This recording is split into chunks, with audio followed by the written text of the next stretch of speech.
Boa tarde, pessoal. Então, nós vamos dar início a mais essa reunião do pré-natal de alto risco. E hoje vai ser a apresentação do artigo. Vai apresentar vai ser a Luísa e a professora Marília. Então, Luísa, pode, assim que você tiver condições aí, pode começar a apresentar. Tá certo. Boa tarde a todos. Para quem não me conhece, meu nome é Luísa Ribeiro, sou RM de Ginecologia e Obstetrícia do HC, e hoje, sob a orientação da professora Marília, vou apresentar para vocês um artigo publicado no American Journal of Obstetrics and Gynecology, nesse mês mesmo, que é uma revisão narrativa sobre o consumo de adoçantes durante a gestação. Qual que é a relevância da gente falar sobre esse tema? Os adoçantes, de uma forma geral, são compostos químicos que foram introduzidos, né, na nossa alimentação, no nosso consumo, há relativamente pouco tempo. Com algumas exceções, a maioria dos adoçantes foram introduzidos, né, no nosso consumo na década de 80.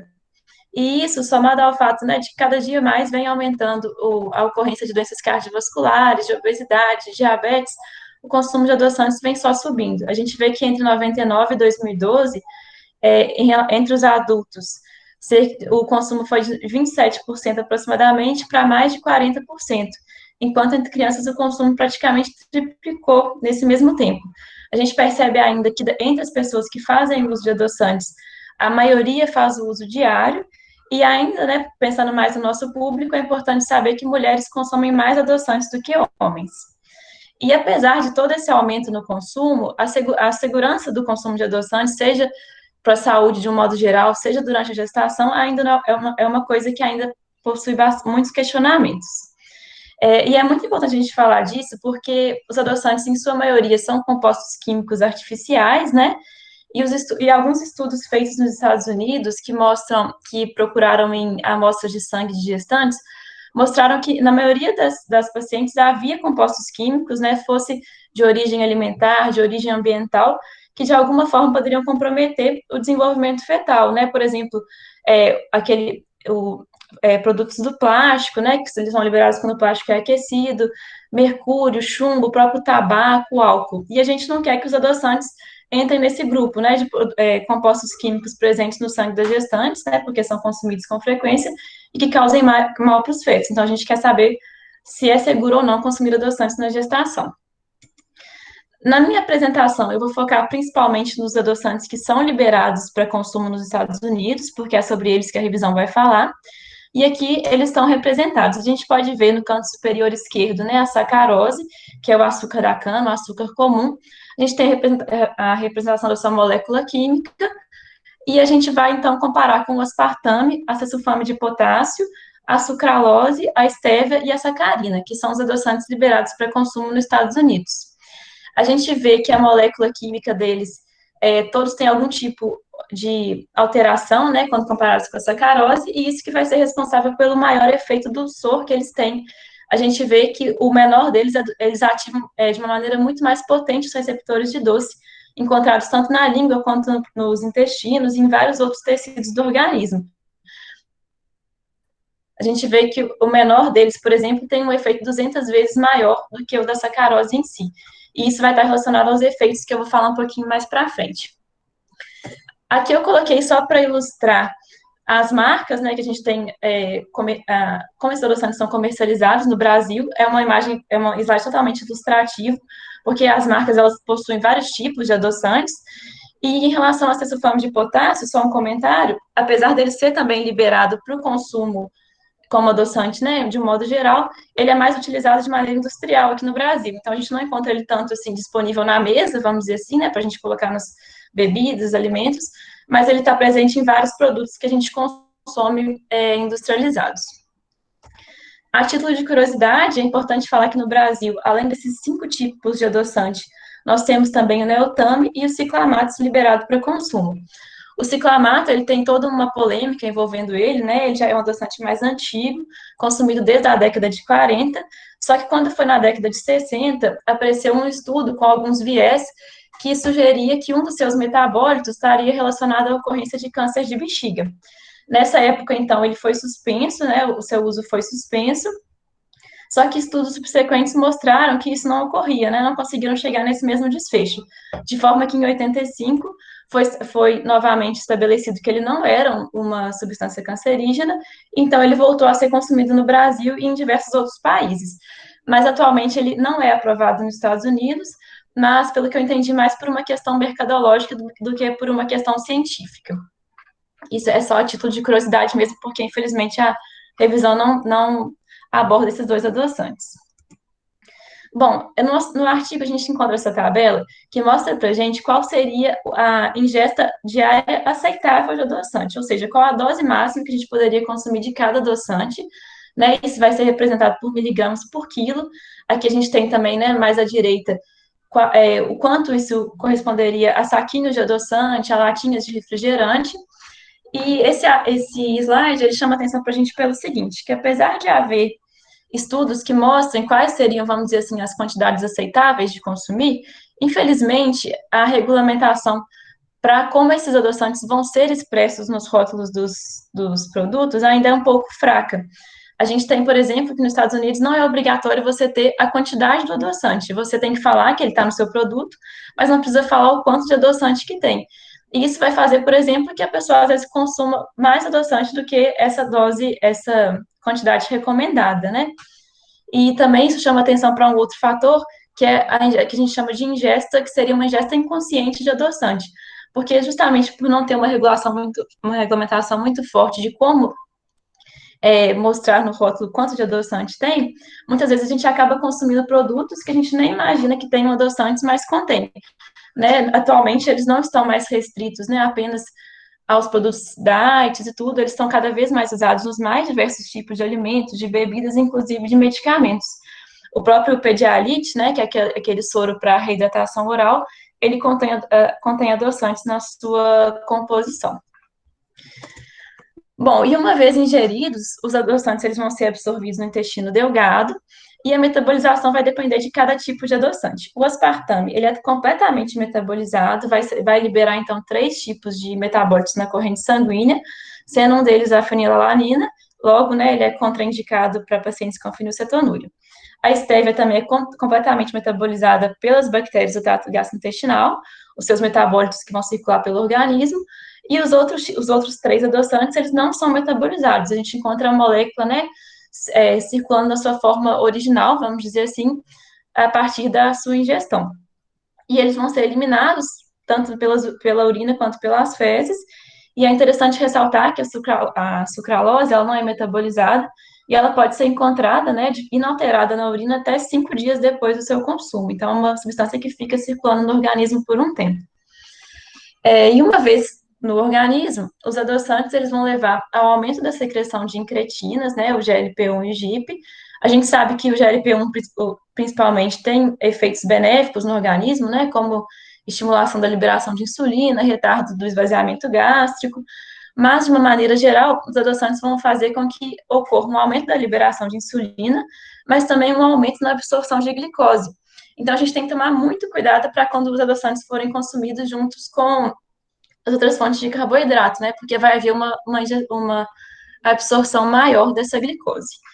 Os adoçantes também são conhecidos por estimular as vias pró-inflamatórias, estimular a proliferação do tecido adiposo, vão ter efeitos deletérios sobre a microbiota oral e intestinal, isso eu vou falar um pouquinho mais para frente. Podem aumentar o risco de ocorrência de síndrome metabólica em adultos, e em crianças que têm o IMC normal, eles podem levar ao aumento de peso, né? Porque podem estimular o maior consumo de açúcar. E essa imagem é muito importante para a gente, ela faz um resumo dessa questão da absorção e da metabolização que eu acabei de falar, e ela vai mostrar ainda o que importa mais para a gente, a disponibilidade tanto no leite materno quanto na circulação, né, intraútero. A gente vê, então, como eu comentei numa slide anterior, que uma vez ingeridos, o acessulfame de potássio, a sacarina e a sucralose vão ser absorvidas nas suas formas inalteradas. A sucralose ela não é absorvida totalmente, é cerca de 10 a 30% que vai ser absorvida, enquanto a estévia é metabolizada no próprio intestino e os seus metabólitos vão ser disponibilizados na corrente sanguínea. O aspartame, por sua vez, aqui eles colocam como não sendo encontrado na corrente sanguínea, mas a gente tem que lembrar que ele é totalmente metabolizado. Então, ele não é encontrado, mas os seus metabólitos são. Os adoçantes vão ser eliminados de maneira diferente pelas fezes e pela urina, né? A sucralose e a stevia vão ser eliminadas principalmente pelas fezes, enquanto a sulfame de potássio e a sacarina pela urina. Lembrando que eu te falei da sucralose, que ela pode ser encontrada na urina de forma intacta até 5 dias depois do seu consumo. E agora, né, o que mais interessa para a gente é a disponibilidade desses adoçantes tanto no leite quanto na circulação intraútero. Quando a gente olha o leite materno, a gente percebe, né, que o sulfame de potássio, a sacarina e a sucralose, que não são metabolizados, eles são encontrados no leite, né? Então, são substâncias que são ingeridas, absorvidas na sua forma integral e encontradas no leite também na sua molécula original. A estévia, infelizmente, nós não temos dados para mostrar se ela é encontrada ou não no leite materno e nem na placenta, na circulação fetal. Enquanto o aspartame, aqui no artigo, ele coloca como não sendo encontrado, só que a gente tem que lembrar que ele é metabolizado. Então, assim, pode ser que os seus metabólitos sejam encontrados, apesar de a gente saber que a fenilalanina não cruza a barreira placentária. Mas a gente não tem dados, né, no artigo que permitam a gente entender se os seus metabólitos são ou não encontrados tanto no leite materno quanto na circulação fetal. Né? Então, se a gente olha essa imagem com um pouco menos de cuidado, a gente poderia até imaginar que o aspartame seria seguro de consumir na gestação, né, por não ser encontrado nem no leite e nem na circulação fetal. Só que, infelizmente, não é isso que acontece. Tem alguns estudos um pouco mais antigos, 2014 até, que eles mostram que o aspartame pode ser um dos adoçantes que trazem mais malefícios para o desenvolvimento fetal. Então, é só a gente olhar com um pouco mais de cuidado essa imagem. Bom, agora, entrando na parte da revisão em si, os autores eles fizeram 2 tipos de análise. A primeira análise que eles fizeram foi de um efeito mais, vamos dizer assim, quantitativo do consumo de adoçantes. Eles quiseram ver quanto de adoçante que as gestantes consumiam. E a partir de 9 coortes que eles encontraram em pesquisa no PubMed, eles perceberam que as gestantes consomem mais adoçantes do que a população em geral. A gente vê que cerca de 22% das gestantes fazem um consumo semanal de adoçantes, enquanto 13% fazem um consumo diário. Então, ou seja, mais de 30% das gestantes estão expostas aos adoçantes no mínimo uma vez por semana. E aqui é muito importante ressaltar que esse consumo é o consumo relatado pelas pacientes, ou seja, ainda tem todo aquele consumo inconsciente, né, que é o consumo não intencional, né, que eu mencionei mais cedo, que a gente faz por realmente não saber que possui adoçante naquele tipo de alimento ou bebida, que não é relatado. Então, a gente pode imaginar que 30% provavelmente está subestimando o número de gestantes que consomem adoçante, né, no mínimo semanalmente. E isso já é um valor bastante alto comparado com a população em geral. Então, né, a gente vê que as gestantes consomem bastante adoçante. Já em relação aos efeitos, seria, né, mais uma análise qualitativa do consumo de adoçantes, infelizmente os estudos em humanos são, né, obviamente observacionais, mas ainda são muito escassos. A gente vai ter principalmente estudos em roedores. Quando a maioria dos estudos, eles focam no concepto, né, então são poucas as informações que a gente tem sobre as consequências dos adoçantes para as mães, mas de uma maneira geral, os estudos em roedores, eles não encontraram malefícios do consumo para a mãe. Alguns estudos mostraram que quando consumido sacarina ou sucralose, poderia haver um menor ganho de peso durante a gestação e também uma perda de peso mais rápida durante a lactação. Mas não tem nenhum estudo que avalie, por exemplo, os níveis glicêmicos ou então até a própria questão da insulina com o consumo de adoçantes. Já os estudos em humanos, né, observacionais, eles sugerem que pode ser que haja uma relação com o maior risco de ocorrência de doenças metabólicas para aquela gestante no futuro. Bom, e agora falando do concepto, né, que é o foco da maioria dos estudos, em roedores percebeu que o consumo de adoçantes, principalmente a exposição durante a amamentação, estava relacionado a um menor peso ao desmame. Também foi percebido um menor peso na idade adulta, quando o filho tinha sido exposto tanto no intraútero quanto na amamentação, mas não houve relação com baixo peso ao nascimento, a exposição intraútero aos adoçantes. Já em relação ao metabolismo da glicose, foi visto que tem um aumento de glicemia nos roedores que foram expostos ao aspartame intraútero, E nos humanos, a gente vê que a glicemia estava um pouquinho mais baixa quando ocorreu uma exposição ao excesso de potássio e a sucralose durante a amamentação. E agora, um dos pontos mais interessantes do artigo é sobre essas alterações que os adoçantes podem causar na microbiota intestinal. Foi visto que todos os adoçantes consumidos, então, assim, por isso imagina-se que esses efeitos na microbiota ocorram a partir da ativação dos receptores intestinais para o doce, né, porque, vamos dizer assim, é o único mecanismo que os adoçantes têm em comum. Quando expostos aos adoçantes, os roedores apresentaram aumentos e diminuição de alguns filos específicos de bactérias que, quando a mãe apresentou uma ingesta em doses um pouco mais altas. Houve também maior absorção de glicose e um maior estresse oxidativo. E acredita que todas essas consequências, vamos dizer assim, do consumo dos adoçantes, elas possam causar, né, uma programação fetal intraútero, ou seja, pode ter efeitos epigenéticos que vão levar a diversas consequências, né, posteriormente na vida extraútero, por exemplo, síndrome metabólica, obesidade, aquelas alterações de peso que eu comentei anteriormente, e essas outras alterações que eu vou falar logo em seguida. E a gente sabe ainda que em humanos, quando ocorrem essas alterações que ocorrem nos roedores, elas estão associadas à ocorrência de doenças metabólicas, aumento do tecido adiposo e da obesidade. Então, essas alterações da microbiota intestinal são pontos bastante interessantes dos adoçantes que merecem, né, mais estudos.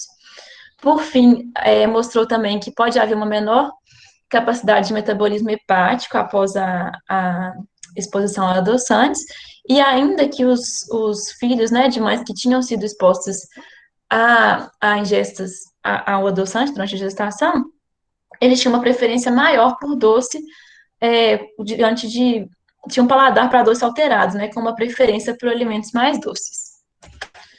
Por fim, os raros estudos observacionais que a gente tem em humanos, eles têm sugerem algumas alterações, mas ainda são muito poucos, né? Alguns estudos dinamarqueses, eles mostram que pode ter um risco de trabalho de parto pré-termo, pode também estar relacionado a maior ocorrência de asma na infância, e estudos canadenses mostraram que pode ter um IMC aumentado com um ano de vida e também aumento do risco de sobrepeso. Entretanto, esses dois últimos desfechos, eles não foram encontrados em estudos norte-americanos, né, dos Estados Unidos, que foram repetidos com a mesma metodologia. Então, ficou um pouco questionável se isso poderia ocorrer ou não.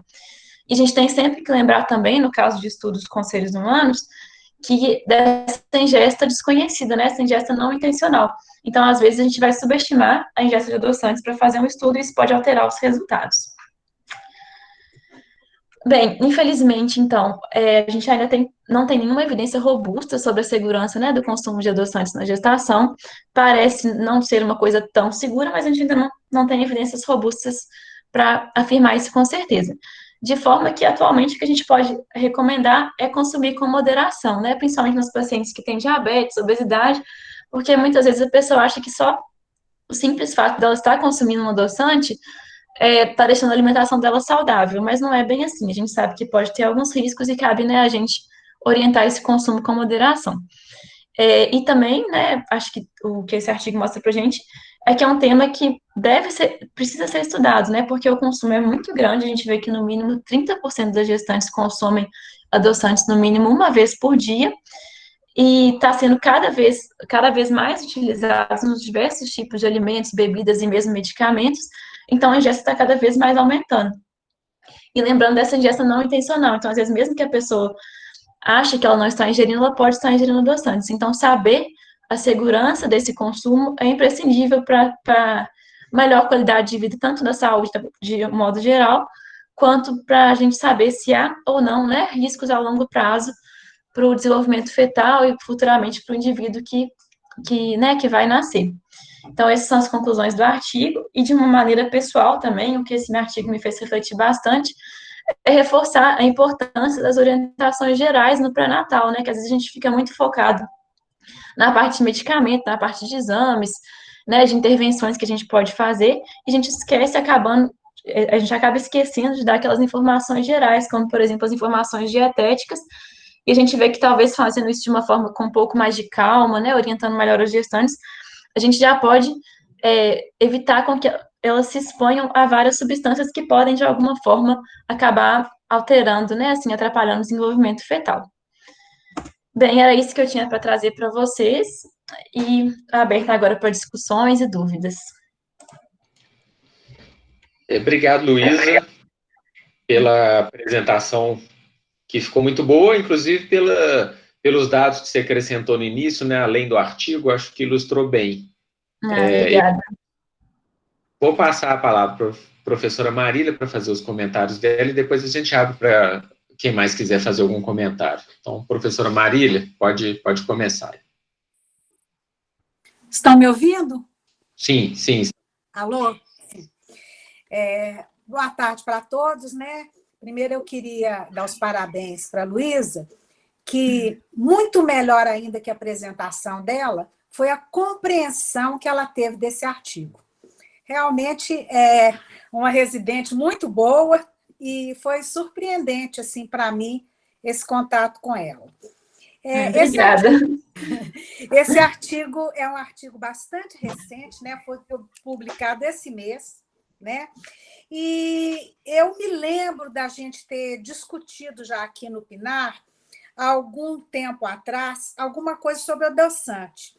Eu tentei até procurar nos meus arquivos, que eu costumo fazer pastas com os anos do Pinar, mas não encontrei. E aí eu me ative também à bibliografia que o artigo relaciona. Como a Luísa já falou, um dos grandes problemas dos adoçantes é que, em princípio, eles eram utilizados apenas em pacotinhos, em refrigerantes, e atualmente eles são amplamente adicionados assim numa série de alimentos e bebidas. Não existe assim nenhum guideline para consumo dos adoçantes ou da indicação de um determinado adoçante na gestação. E a maioria das evidências são de efeitos deletérios em modelos animais e humanos. Apesar disso tudo, eles são recomendados pela Associação Americana, né, o American Heart Society, e pela Associação Americana de Diabetes também. Outra questão que a Luísa até já citou, mas eu gostaria de enfatizar mais uma vez, é que tanto o FDA quanto a Anvisa, ou os órgãos reguladores de rótulos de alimentos, eles não exigem a colocação da quantidade dos adoçantes nos rótulos. Então, sabe-se que o alimento tem um determinado adoçante, mas não se sabe a quantidade. E, assim, vários produtos que sinalizam, assim, sem açúcar ou com baixa quantidade, reduced sugar, né? Açúcar reduzido, eles podem conter adoçantes. Né? E isso é uma questão muito complicada, né? Que não se sabe o tanto que a gestante vai ingerir.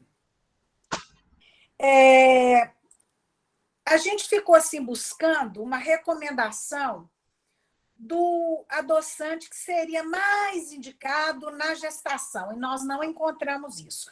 A maioria dos trabalhos, ela se refere aos efeitos deletérios na progênie, né?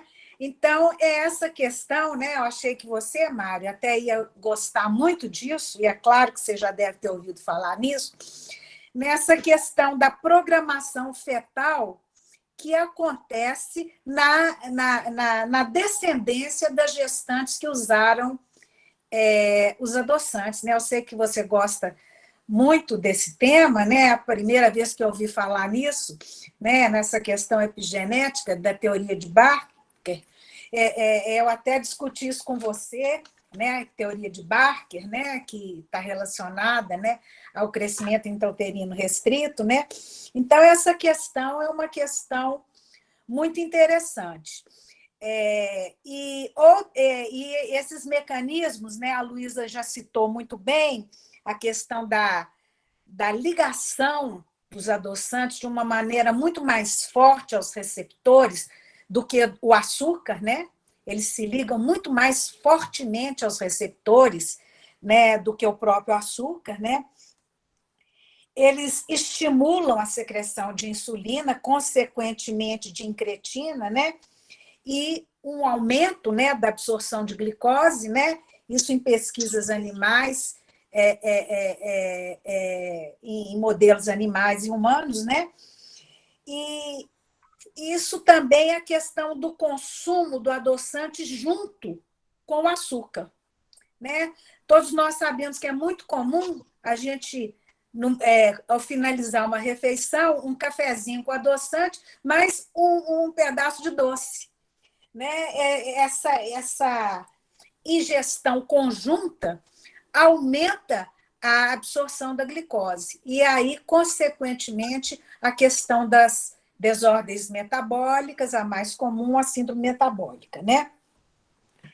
A Luísa falou também da questão pró-inflamatória e da estimulação, né, das vias pró-inflamatórias e do aumento da adipogênese.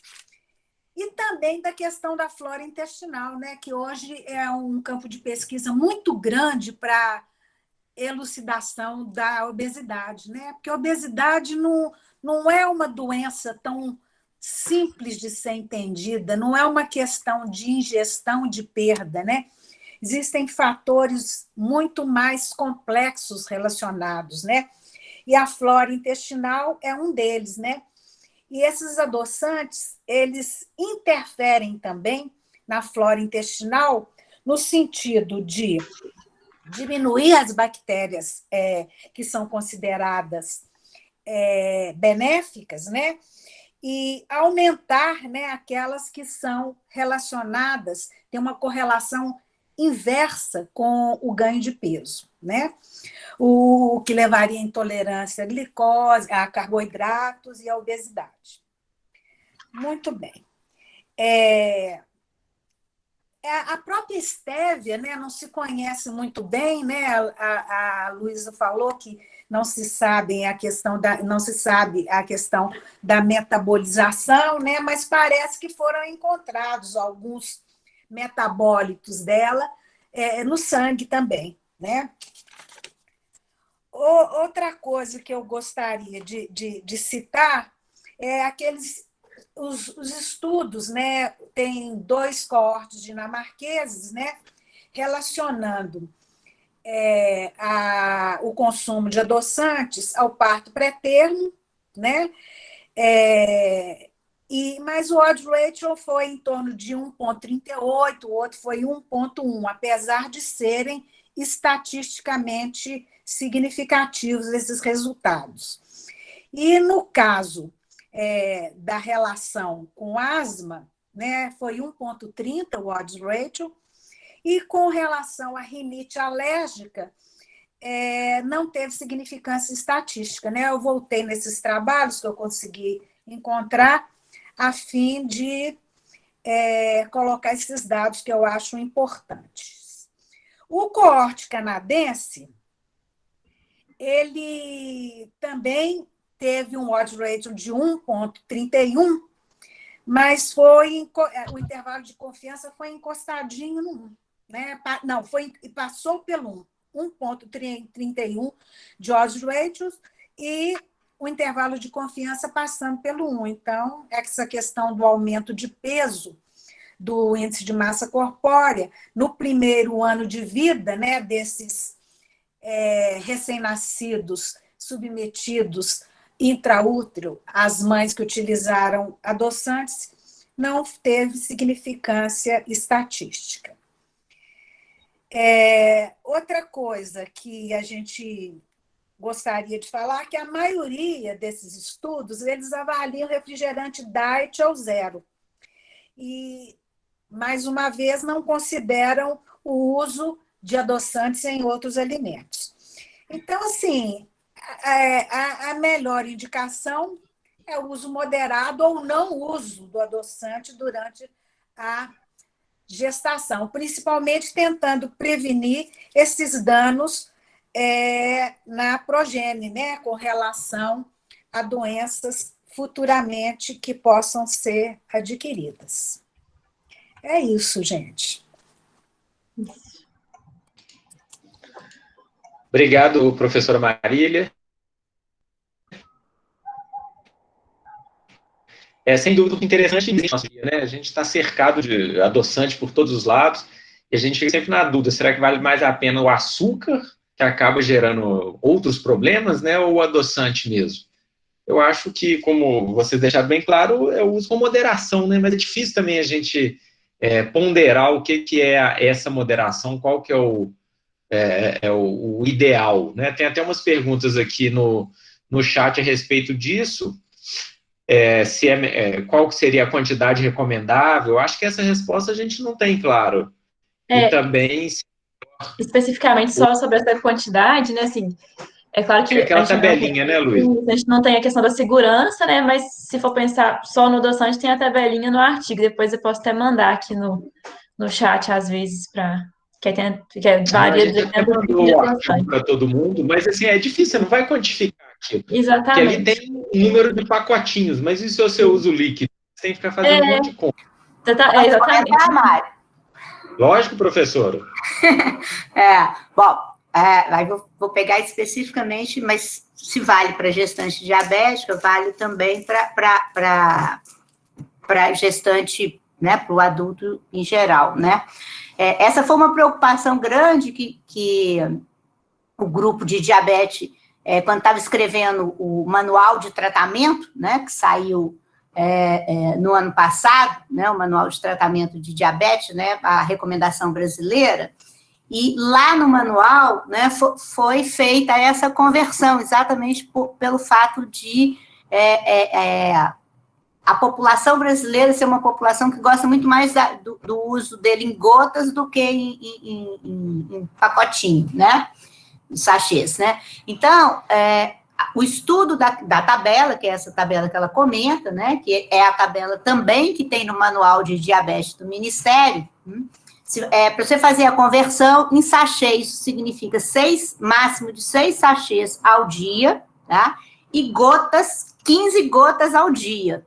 Então, isso é extremamente importante de ser orientado para a mulher, que é o seguinte, o que é um uso moderado de adoçante, né? E a gente vê que as pessoas que usam adoçante, 15 gotas, elas gastam no primeiro líquido da manhã, né? Então, isso tem que ser feito, né?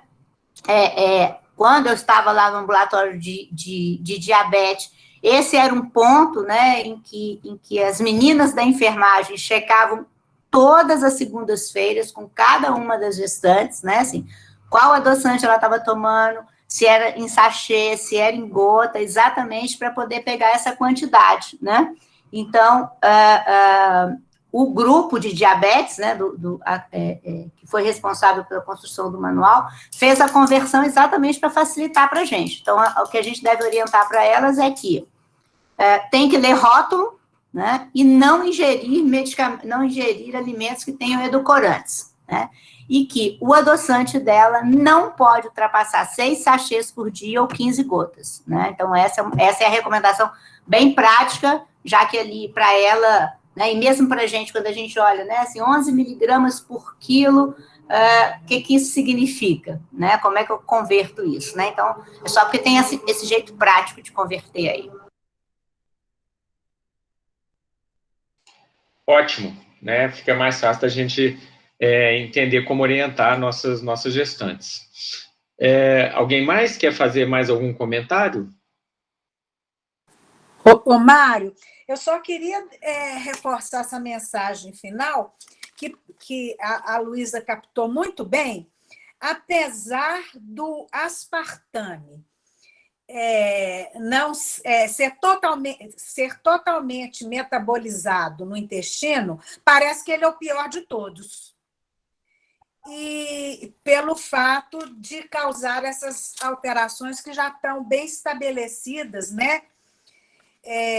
De danos nos indivíduos que são submetidos ao uso intraútero, né, da gestante, né? Então, assim, a gente fica com os outros, talvez a sucralose, né? Mas sem nenhuma recomendação em nenhum dos artigos que nós lemos. Assim, não tem como você definir se existe um ótimo e outros menos piores, né, vamos dizer assim.